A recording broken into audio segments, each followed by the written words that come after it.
Buccheri. Thank you. I might say Buccheri.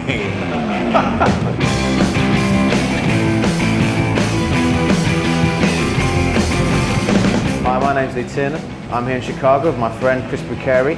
He's the chef for House Delta, Tau Delta at the Illinois Institute for Technology. We're gonna make some things that the guys don't usually have to eat. I'm doing some Manchester eggs, a variation on Scotch eggs, with beet pickled eggs, blood pudding, deep fried with lemon mayo. They don't get that every day. I picked up some pig stomach, which we're poaching right now. I'm gonna fry that so it's nice and crispy. A little bit of Chinese sausage, and then there's some salted cabbage, make a little cocktail stick of that. And then I'm gonna do tomato salad. It's got lots of parsley and onions in it, some pomegranate molasses, some fermented turnip juice. And then I'm gonna poach some fish, serve it with some mint and some anchovies with some crispy pig skin over the top as well. Yeah, they'll appreciate that. Yeah. So how did you become a chef for these guys? Craigslist. What was the interview process like? Did you have to come and cook for them? Yeah, I showed up and I made steak tacos, pico de gallo from scratch, 15 pounds of corn on the cob, and shucked it and carved it off the cob and made proper Mexican elotes. That sounds great. I could eat some of that now. Halfway through the interview, they were just like, "We just want to hire you. We're gonna tell the other guys we don't need to see them." Okay. How many people are you cooking for generally? 60 people. So is it quite a challenge to keep it varied? It's nice to get into a routine. I try to change the menu up every other month. This is the one we're going to do today. So it's olive oil, lemon, garlic, thyme, and a little bit of salt. Everything gets to know each other. So how common is it for Fraternity House to have a house chef? I guess it is pretty common. I had no idea till I got the job here. If they have a house, they probably have a chef.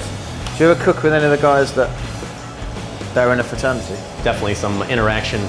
We made tamales for Christmas parties. Kind of like, working in a restaurant where you just teach the guys and you can step away and do something, yourself.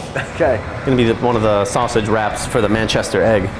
Ground pork, some panko breadcrumbs, seasoned with some honey, garlic powder, mustard, sage, nutmeg, salt, white pepper, kind of a mild breakfasty sausage flavor. We made some blood pudding. So you got pig's blood, oatmeal, onion, allspice, cinnamon, salt, pepper, a little bit of milk. Let this cool, and then between the two of these, we coat the pickled eggs, batter them, fry them, slice them open. Instant deliciousness. I've made mayonnaise for them in the past, which is pretty standard. Just, yolk, salt, mustard, olive oil. The lime zest and the herbs make it a little special. I'm gonna thin it out with some of the juice and the herbs. So did you train anywhere formal, or did you just fall into it? I actually did train formally at CIA in Hyde Park, New York. I had cooked for a few years before that, and some of the chefs I worked for, I told them I wanted to work in New York, and they recommended that I go to school there. The place I cooked in New York, they're sadly closed. I worked with Katie Sparks at Quilty's in Soho. I also worked briefly on the Upper West Side at Destiné. So have you ever cooked anything that just didn't go down well at all? Yes. Niçoise salad with poached salmon. Too many vegetables, poached fish. It was a shame. They didn't eat it at all. I took a nice big part of it home. The resounding refrain was salad for dinner. All right. You ever cooked anything you didn't particularly like, but they really enjoyed? Chicken tenders. Chicken tenders? Is that the little bit that comes in? Yeah. That's what you call it? Well, ultimately, they're still figuring a lot of things out. They're full-time students. When I first came right out of my last restaurant job, it was kind of a weird adjustment. I'm used to yelling at people their age, I guess. So once it occurred to me that they're not my employees, they're kind of my bosses, they just don't know what they want or what they're doing, I'll lead you into battle, but the rest of it, you're on your own for the pillaging. You met some smart people, I imagine. Oh yeah, these guys are definitely obsessed with their GPAs. What's the GPA? So what's your start time in the morning? It's pretty flexible. As long as lunch is ready by 10 to 1. I make my own focaccia dough from scratch. So we do pizzas, burritos, Cool, you got clean hands? Shall I feed you? Sure. It's not that beard friendly, so be careful. Oh man, that is nice. So that's the pomegranate molasses. Beet pickled eggs. So I made some hard-boiled eggs, and then I just kind of made a pickle with beets, beet, vinegar, sugar, salt, some herbs. The visual appeal of the yolk and white, and then pink, and then the sausage, and then the black pudding. Pretty cool. We're gonna bread them and then fry them. Do you flavor your flour with anything? Season the flour? Little salt, white pepper, turmeric, and paprika. All right, let's test one out here.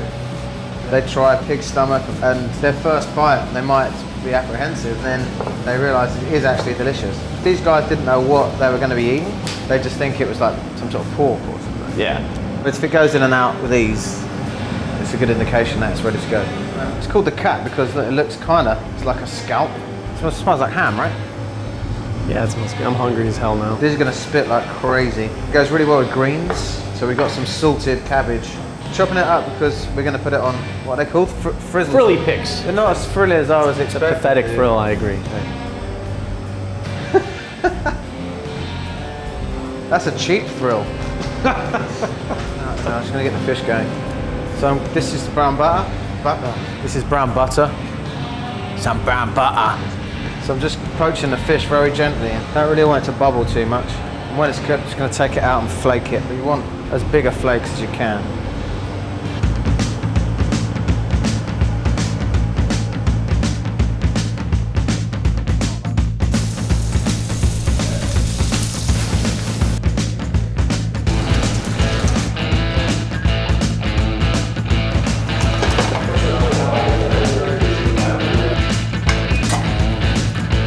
This is pig tripe, and there's some Chinese sausage, and then there's some fermented and pickled Chinese cabbage. I want you to try it, and then I want you to tell me what it tasted like afterwards.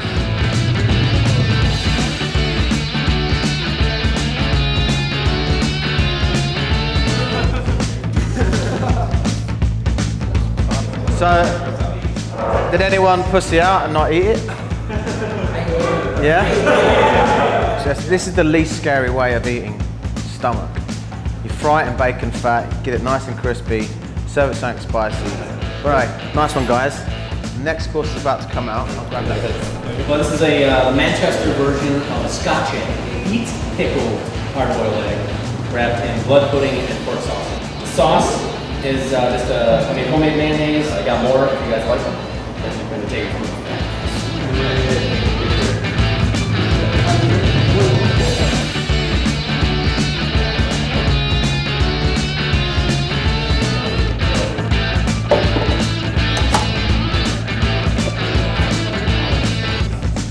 Great, Chris.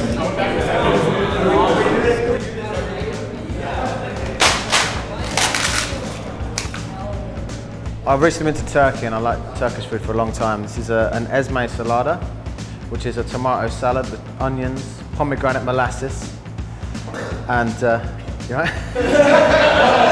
shocking ingredient. So what I've done, I've put a few greens with it as well, some mustard leaves and some dandelion. Then I've poached some rockfish, flaked it, some anchovies on there, and there's also some crispy pig skin as well. We'll bring some more plates of it out for you, so just, yeah, go for it.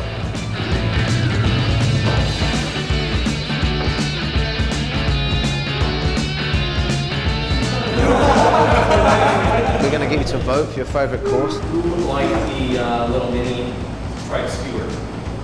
Right, wow. It has to be your absolute favorite. That's more than I expected. All four courses. Manchester egg, mayonnaise, okay. 2, 3, 4, 5, 6, 7. Salted rockfish salad. Have you ever made that before? Not that variation of it, no. So what was that? Was that inconclusive?